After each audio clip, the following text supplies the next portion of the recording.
4-5 kilometre की जो हमारी जो रैली की यात्रा थी, जो सांस्कृतिक रैली थी, उसकी परमिशन नहीं थी। हालांकि तमाम प्रक्रिया, तमाम प्रोसेस जो सरकार को या प्रशासन को, सिस्टम को, वहीवट तंत्र को तो देना चाहिए। हम 1 बार, 2 बार, 3 बार रिमाइंडिंग कर करके दिया हुआ है और हमने भी कहा है और कहा था हमारे समाज का प्रोग्राम करने के लिए इन सरकारी बाबुओं का परमिशन की जरूरत नहीं है। आप देते हो तो वेलकम, आप देते हो तो वेलकम। हम संविधान और कानून को मानने वाले लोग हैं और हमारे बाप दादाओं ने संविधान बनाया है। ज्यादा कानून और संविधान हमें मत सिखाओ। बात कर रहे थे हम यहाँ की परिस्थिति की। पिछले 7-8 साल में जो यहाँ जो परिस्थिति साथियों जो हुई है, हमारे एक एसएस भोया साहब थे जो आदिवासी समाज के पहले क्लास 1 ऑफिसर थे। प्रशासन और सिस्टम में बैठे लोगों की वजह से उन्होंने सुसाइड कर लिया। उसके बाद दूसरे स्थानीय लेवल पर हमारे जो अधिकारी थे जिग्नेश भाई पटेल, उन्होंने अधिकारियों की तानाशाही मनमानी की वजह से जो दिल्ली से आने वाले जो या अमुक गुजरात से भी अमुक अधिकारी आवरी छे जे एडमिनिस्ट्रेटिव लेवल बनी आवेला छे, ऐसे लोगों ने उनकी तानाशाही से वो क्लास 1 अधिकारी ने भी सुसाइड कर लिया।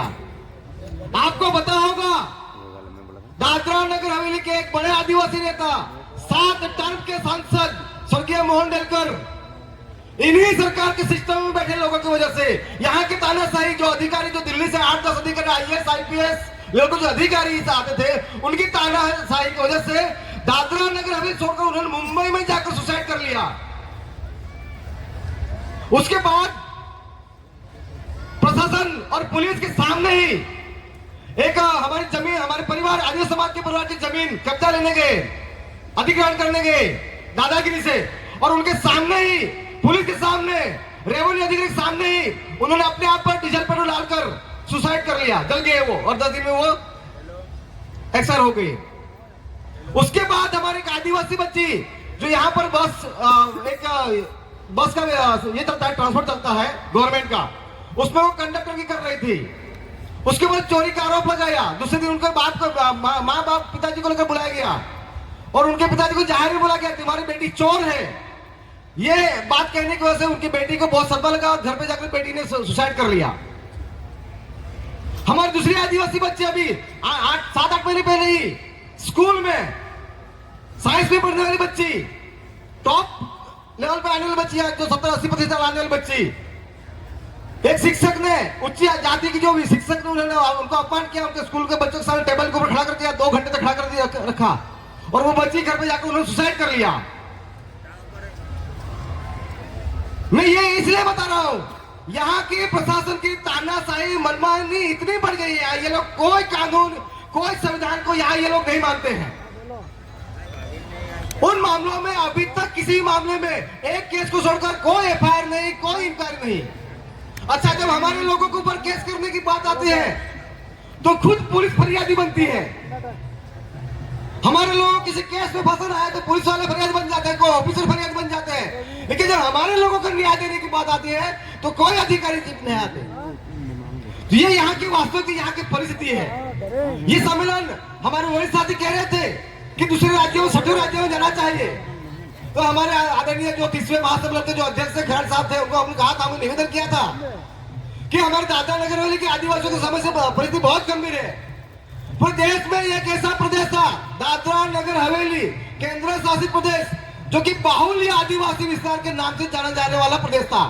80 से 90% यहाँ पर आदिवासी समाज। 2020 में केंद्र की सरकार और यहाँ के प्रशासन ने मिलकर यहाँ जो दमन आप देखा होगा, सुना होगा नाम, दमन के साथ मर्ज बनाकर एक जिला बना दिया और आदिवासियों की आइडेंटिटी खत्म कर दी गई। अभी जो हमारा आदिवासी समाज है जो 80-90% था, आज की डेट में मुश्किल से 45 से 50% पर आ गया है। ये जो विकास की बात करते हैं, आदिवासियों को विकास करना, उत्थान करने की बात करते हैं, और औद्योगिक इकाई लाने के बाद ये लोग टैक्स फ्री जोन घोषित करते हैं। टैक्स फ्री करने से यहाँ से करीब 2,500 से 3,000 इंडस्ट्रीज आती है। मैं आपको यहाँ मन से बता दूं, केंद्र की कोई भी सरकार आए, और आदिवासी समाज की अगर उत्थान की बात करते हैं और टैक्स फ्री की बात करते हैं, तो आप समझ लो कि आदिवासियों को खत्म करने के लिए ये लोग टैक्स फ्री जोन घोषित कर रहे हैं। आदिवासियों पर अत्याचार। इसलिए जहां कहीं भी अगर टैक्स फ्री की बात करते हैं कि आदिवासियों को उत्थान के लिए, आदिवासियों के विकास के लिए हम इस विस्तार को, इस जिले को टैक्स फ्री कर रहे हैं, तो वहां पर आप खड़े हो जाइए, तैयार हो जाइए। परिस्थिति यह खड़ी होगी यहाँ पर। तो साथियों, कई बार मैं सुनता हूं, मैं एमपी बन जाऊंगा तो मैं ये कर लूंगा, मैं मिनिस्टर बन जाऊंगा तो ये कर लूंगा, मैं एमएलए बन जाऊंगा तो ये कर लूंगा। ये तो मैं जो चल रहा है ना, जब तक हम नहीं होगा, हम मिलकर नहीं। एक बात समझ लिए, कोई नेता यहाँ पर, बहुत बड़े बड़े नेता, हम बुढ़िया साहब के नाम सुनते थे, हम छोटू दादा के नाम सुनते थे, हम पीएस अगमा के नाम सुनते थे, हम मोंटोलकर जी के नाम सुनते थे। उतने इतने सक्षम लोग, हर तरह से सक्षम थे, बावजूद आज जो जीरो के यहाँ पर खड़े गए और हमारा अस्तित्व खत्म हो चुका है। जब तक हम अभी परिस्थिति हो गई है, कोई नेता, कोई एमएलए, कोई एमपी, कोई एक व्यक्ति विशेष नेता हमें बचा नहीं सकता है। यहाँ जो आए हैं, यहाँ जो साथी है, ये अच्छे से समझ के मेरे साथ घूमने वाला, मेरे साथ आंदोलन करने वाला अगर एमपी एमएलए बन जाएगा तो समाज को उत्थान हो जाएगा। नहीं, उनके साथ 10, 20, 50 लोग घूमने वाले को उत्थान हो जाएगा, लेकिन समाज को उत्थान नहीं होगा। अगर ऐसा कोई नेता कह रहा है तो वो समाजों को गुमराह कर रहा है। ये आप अच्छे साफ समझ लिए। दूसरे दिन मुझे जो बात करनी थी साथियों, ज्यादा समय नहीं लूंगा। आदिवासियों का भी अगर आप देखो, आजादी के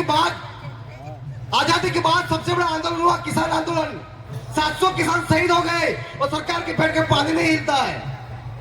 क्या बात करते हैं, एक साल तक फोरेंसिक को फायदा ये मिलता है, उनको सपोर्ट मिलता है, खाने पीने के लिए सहयोग मिलता है। वो आंदोलन 1 साल तक चला, 700 किसान मरते हैं और सरकार में बैठे लोगों का पेट मिलता है। तो आप समझ लो हमको किस दिशा में जाना चाहिए। अभी ये बात होती कि हम लड़े थे, कहां लड़े, सरकार सुनती नहीं है, नेता को चलती नहीं है। दादरा नगर वाली हवेली में 20 एमपी है, 20 हमारा सरपंच है, 20 जिला सदस्य है, 1 नगर पालिका है और 1 हमारा जिला परिषद और 1 सांसद है। आपको बता दूं, हमारी सांसद मैडम यहाँ पर आई थी, सांसद मैडम आई थी, हमारे सभी जिलों में जनपति आए थे। आपको बता दूं, सभ्य सरपंच से लेकर हमारे सांसद तक 1 रोड का खड्डा भरवाने की ताकत नहीं। और वो बात करते हैं, मैं ये उसके अगेंस्ट में नहीं बोल रहा हूँ, वो कोशिश कर रहे हैं, लेकिन प्रशासन उनको तवज्जो नहीं दे रहा है। तो आप क्या बात करते हो यहाँ पर? तो इसलिए हमने कहा था, आदिवासी एकता मूवमेंट के साथ में काम कर रहे हैं। हमने कभी भी पार्टी पॉलिटिक्स को हमने बहुत नहीं दिया। जहाँ समाज है वहाँ हम खड़े रहेंगे और बात करेंगे और काम करेंगे। इस सोच के साथ में हमें पूरे देश के साथ